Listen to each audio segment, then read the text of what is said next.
हम सभी ऐसे लोगों को जानते हैं जो बहुत घमंडी होते हैं और सोचते हैं कि वे ब्रह्मांड के लिए परमेश्वर का उपहार हैं। और फिर ऐसे लोग भी हैं जो अपने को कम समझते हैं क्योंकि उन्हें अपनी क्षमताओं पर पर्याप्त भरोसा नहीं होता। तो इसका क्या जवाब है? मैं हूं क्रिस्टोफर सिंह और आज के ताजा कार्यक्रम में एक बार फिर आपका स्वागत है। ये एक बड़ी दुविधा है। पैमाने के एक छोर पर अहंकार और अभिमान है और दूसरे पर कम आत्मसम्मान और कम उपलब्धि।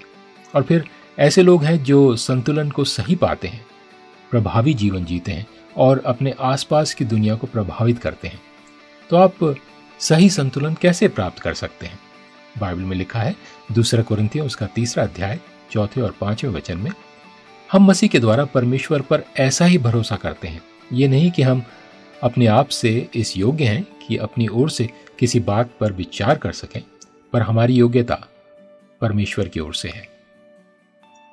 अपनी सेवा के प्रभाव के बारे में यहाँ पौलुस ये लिखते हैं, जहां वो अपनी और अपने काम की सराहना कर रहे हैं, लेकिन अभिमानी होने के लिए नहीं, क्योंकि उनका विश्वास ईश्वर और उन योग्यताओं पर है जो परमेश्वर ने उसे दी है, स्वयं में नहीं। ये परमेश्वर के वरदान के बारे में है। सच्चाई तो यह है कि परमेश्वर ने हम में से प्रत्येक को उसके लिए कार्य करने की योग्यताएं दी हैं। अहंकार तब होता है जब हम कार्य करते हैं जैसे कि वे उपहार और क्षमताएं हमारी अपनी हों और किसी तरह हम अधिक गुणी हैं क्योंकि ये वरदान हमारे पास है।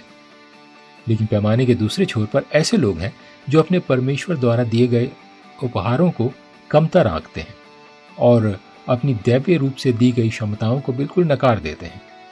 पौलुस जानता है कि जो कुछ अच्छा, कुछ भी जो दूसरों के जीवन को प्रभावित करता है, उन पर शाश्वत प्रभाव डालता है, वो स्वयं से नहीं आया लेकिन परमेश्वर से, क्योंकि ये परमेश्वर है जो हमें वो सब करने में सक्षम बनाता है जो हम करते हैं।